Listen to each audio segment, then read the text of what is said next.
Туугандар, көптөн бери менин башымда бир ой болчу. Ушул өзүм жашаган айыл, Беловодский айылы боюнча бир ролик тартайын деген ой болчу. Бул роликти көрүп аткан болсоңор, демек ошол күн келди, ошол планды, идеяны реализовать эттик, ишке ашырдык. Буюрса, ошол ролик ошол жөнүндө болсун, ушул өзүм жашаган айылым Беловодский жөнүндө болсун. Бардыңарга ассаламу алейкум, силер менен мен Гүлжигит боломун. Ушул Аким Кейти YouTube каналына кош келиңер. Биз баштадык.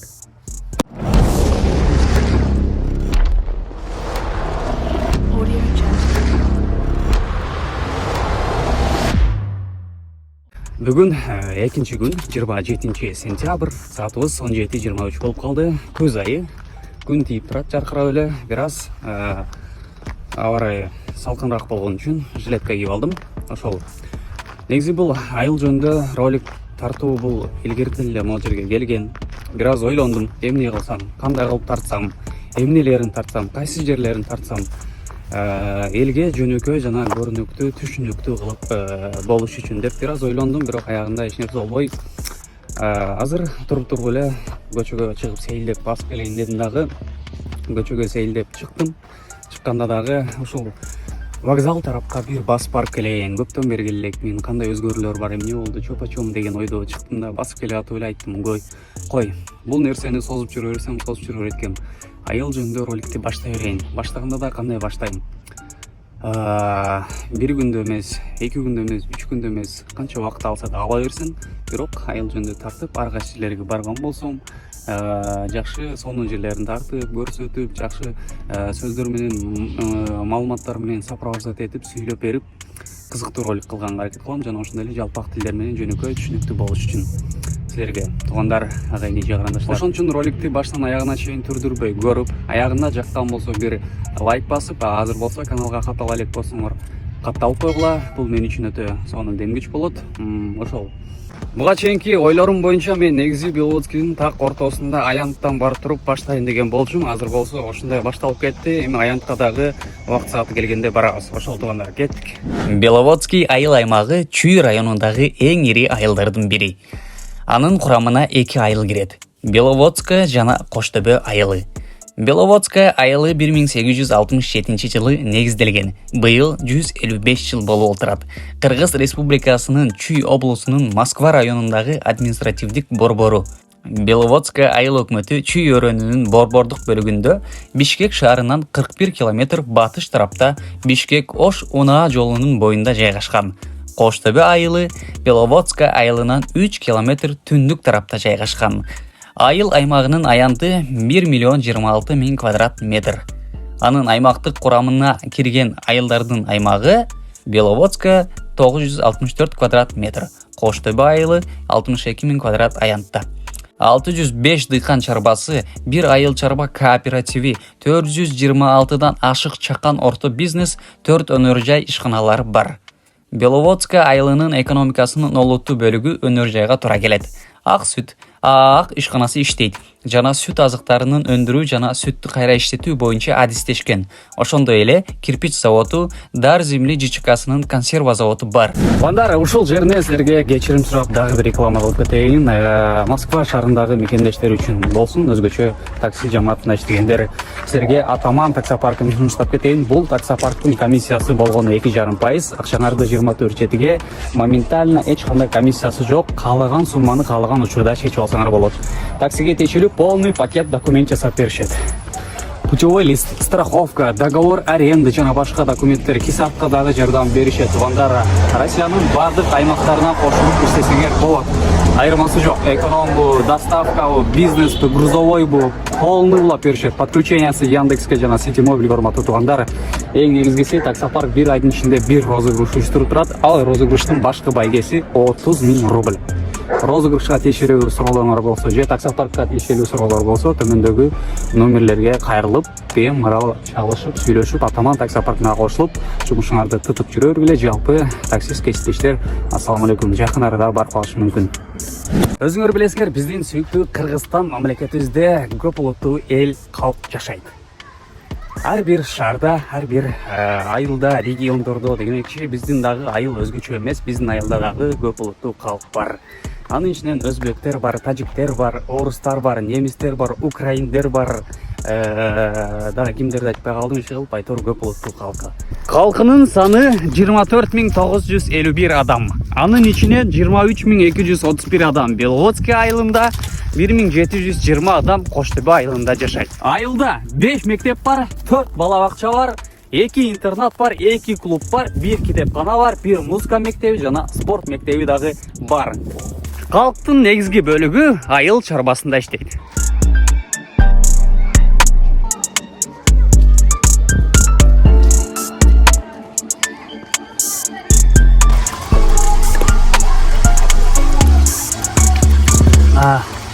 Мектеп вакытта ушундай случай. Мынакей бул центрдин мына могул жеринде болсо таксилер турат. Таксилер болсо больницага жана ушундай эле Сагзаводко, Жифпромго ошол жака каттаган таксилер. Ошол эле таксилердин алдында болсо мынакей кольцевой АДСК 132 номердеги маршруттар жүрөт. Балар Беловодскийде монда кольцевой болуп жүрүшөт. Ошол кольцевой 15 сом по Беловодску. Таксилер болсо 20 сом болуп калган ушундай.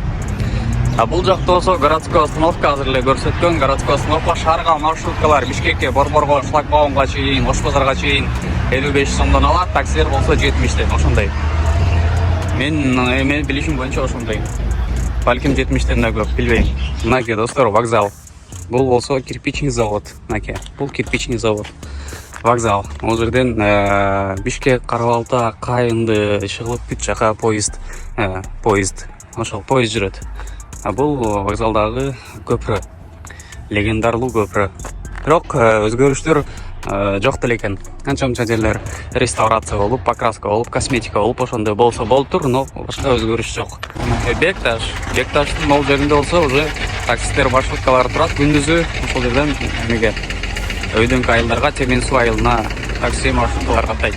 Башкы трасса көчө, Ленина көчөсү, бул жагы болсо больница тарап. Бул жагы болсо мынакей центр, бул жак парк. Мынакей, могу болсо Ак суу тойканасы, ошол. Парк бүткөндөн кийин бул жерде аянт башталат, аянт, Беловодский айылынын аянты. Ошол жерде ар кандай чакан мероприятиялар, парад, не парад, бүт нерсе ошол жерге өтүлөт. Парадтын маңдайында эле Лениндин эстелиги бар. Ленин эстелигинин артында эле уже биздин акимат, мэрия ошол жерде болуш керек. Азыр көрсөтөм. Көпүрөгө дагы чыктым мынакей. Көпүрөнүн так ортосунда турам. Мынакей бул жагда көпүрөнүн үстүндө турам. Бул жак болсо мынакей биздин вокзал. Мынакей көрүнүп тургандар. Вокзалдын бул жак бети болсо, бул жак бетинде мынакей бул жерде грузовой поезддардан бизде көмүр чыгылып, полиэтер бүт нерсе түшөт. Бул жерден Беловодскийге жана да башка региондорго ошол жерден көмүр тарайт.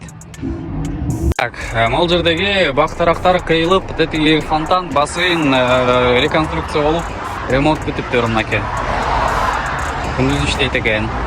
Анан видеонун башынан аягына чейин эгерде мен кайсыдыр бир жерден каталарды айтып туура эмес маалыматтарды тараткан болсом, бир нерсе туура эмес болсо, туугандар, билген инсандар видеонун аягында ушул комментарийге жаза кеткиле, кошумча маалыматтарды тууралай турган жерин тууралап, кошумча жерлерин өзүңөрдөн болсо кошумча кылып жазып кеткиле. Бул да болсо көрүүчүлөргө жана ошондой эле Беловодский айылы жөнүндө кызыккандар үчүн, аны илгертен бери жашап келгендер үчүн дагы пайдалуу болуп калсын. Ошол.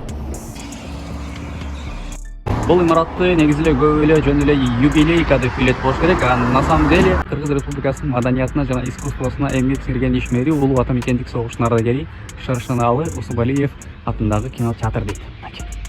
Алдыгы эшиктен болсо мурун биз кирип Sony, Sega ойночук, андан кийин компьютер болуп кетти. Бул болсо эшик кинотеатр болчу, кино кирип кино көрчүк ошондой.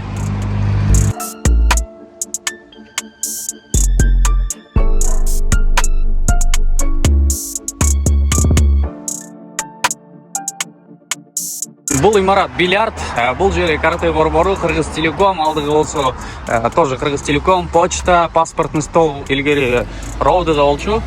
Ошол. Азыр болсо ушул имаратка көчкөн.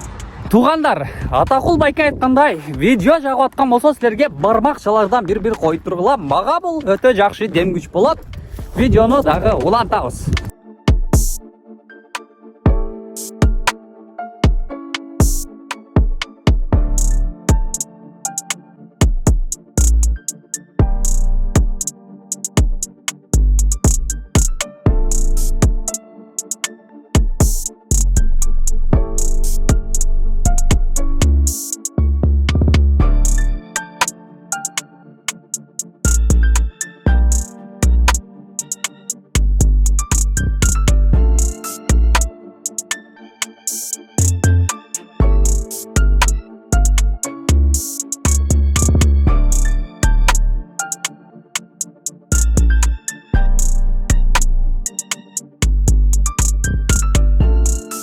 айылдагы биздин көчкөн. Так ортосунда тып-тынч түштөн кийин караган. Ушул айыл. Мекенден алыс жүрүп кыргыздын сомдорун сагынгандар мынакей тыйындар 5 сом, 1 сом, 10 сом, 3 сом.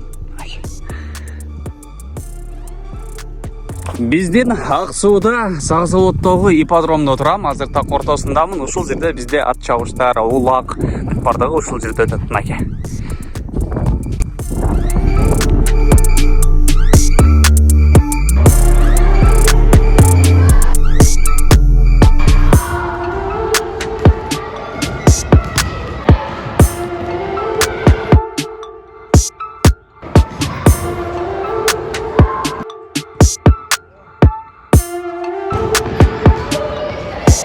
Бул достор бизде жаңы салынган мектеп. 1 май мектеби болуш керек, азыр барып көрөм.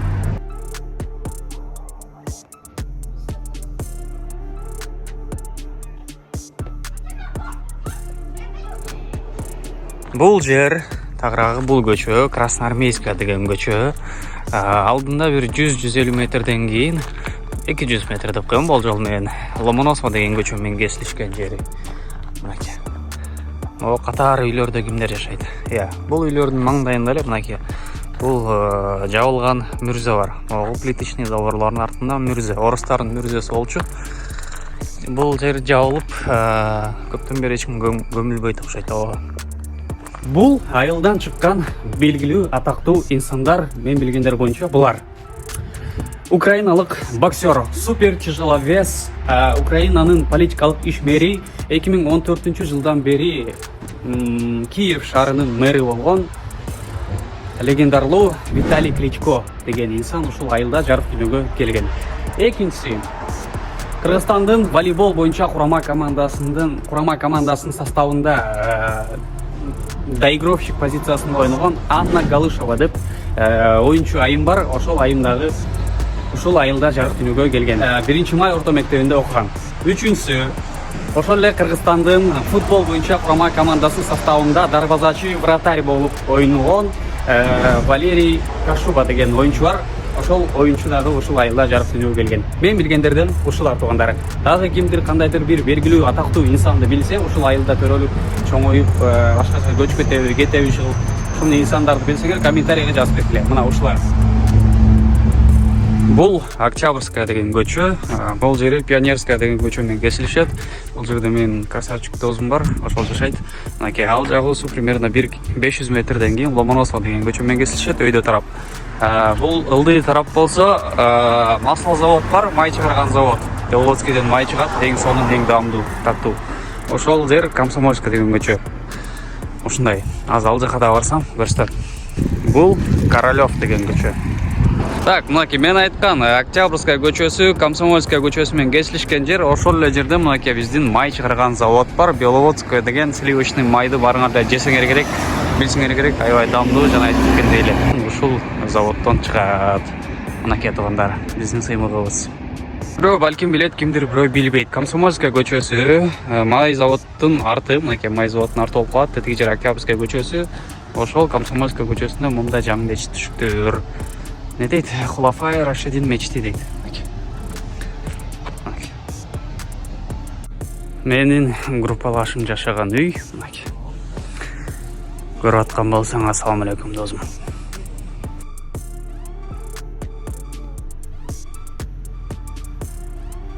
Номер 28 Кыргыз-Россия кесиптик лицейи. Мен өзүм Ак суу номер 1 орто мектебинде 9 классты бүтүргөндөн кийин ушул жерге келип тапшыргам. Ушул жерде 3 жыл окугам мынакей. Бул жагы болсо администрация, директордун кабинеттери, общежитие, столовый, бүт ушул жакта. Бул менин өзүмдүн тууган чегим менин болот. Бул тоже бул жерде окуйт. Красавчик мынакей. Кандай жакшыбы? Жакшы. Канчанчы курс? 1-курс. 1-курс. Кайсы группа? 3-группа. 3-группабы? Мынакей. Ошол 28 лицейде биздин класс жетекчи болгон Назгүл эже. Иштеп атам уже канча жылдан бери. Келгиле бияка окууга. Кол булгалап коебуз. Всё, тааныган билгендер болсо жазып койгула комментарийге. Менин номер 28 Кыргыз Россия кесиптик лицейиндеги агайым 3 жылдан бери агай болгон. Батыр агай. Кол болуп калганбыз агай. Агай азыр 3-группаны алып тур. 3-группада мен өзүмдүн туканчектеримден дагы бир бала бар экен, жанакы видеодогу бала. Ошол. Агай кандай? Жакшымы? Жакшы. Ошол. Агайга кол жөмөтүп коюңдар, рахмат.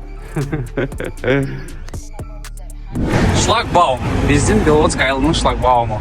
Бул главный башкы трасса Бишкек Карабалта жолу. Бул болсо момундай кесилиш жол, бул Кирова жолу. Кировадан могу Ылдыйды көздөй кеткенде айылдарга кетет. Бретеченко, там башка айылдарга төлөк. Булдактан өйдө кетсеңер, баягы вокзал, 4-школа, РТС ошол жака кете турган жол. Мына кесилиш ушундай.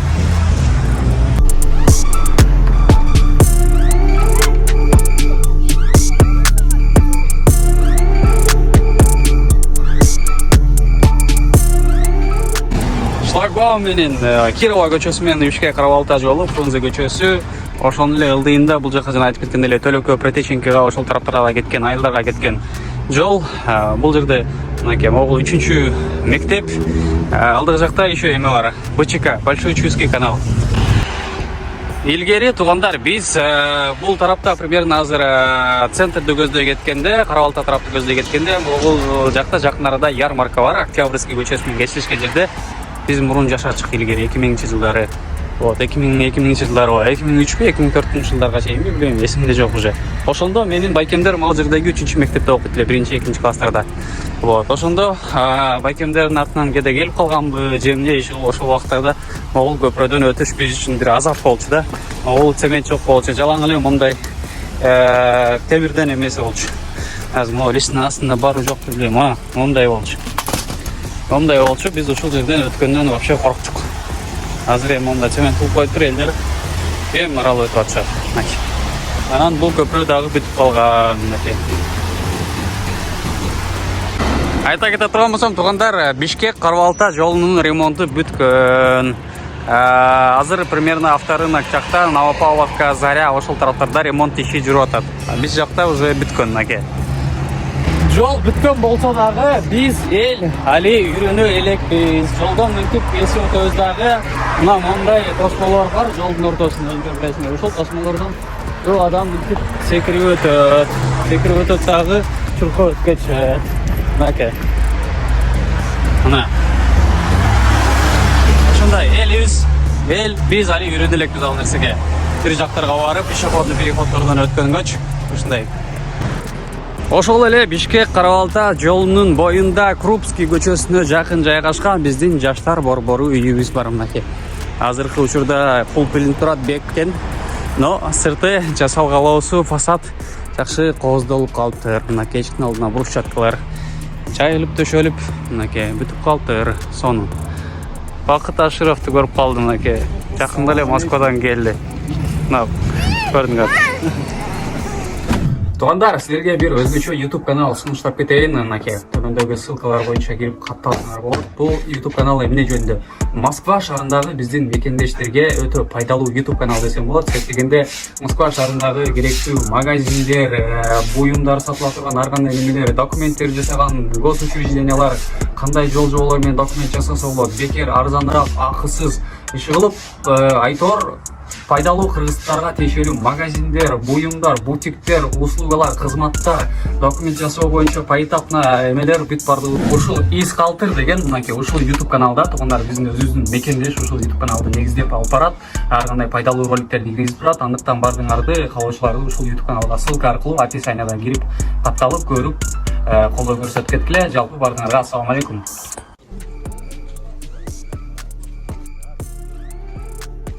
Туугандар, 2-октябрь болуп кетти. Сокулуктун мал базары мынакей. Силер бул видеороликтердин бардыгын примерно 1-20 мүнөттүн ичинде көрүп кетсеңер керек. Андан болсо уже мынакей өзүңөр көргөндөй эле 27-сентябрдан 2-октябрга чейин тартылып атат бул нерселердин бардыгы. Аракетти баалап, лайктардан басып, каналга каттала элек болсоңор катталып, анан бир комментарий сөз түрдө калтырып кетсеңер өтө сонун болот. Анакей. Сагынгандар барбы базар сагынгандар? Малдар өтө кымбат. Анакей. Айланты көрсөтүп коеюн.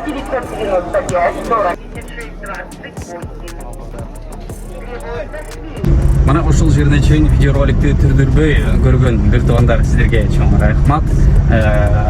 Тилекке каршы видеоролик ушул жерден соңго келип отурат. Бүгүн 4 октябрь болуп кетип атат.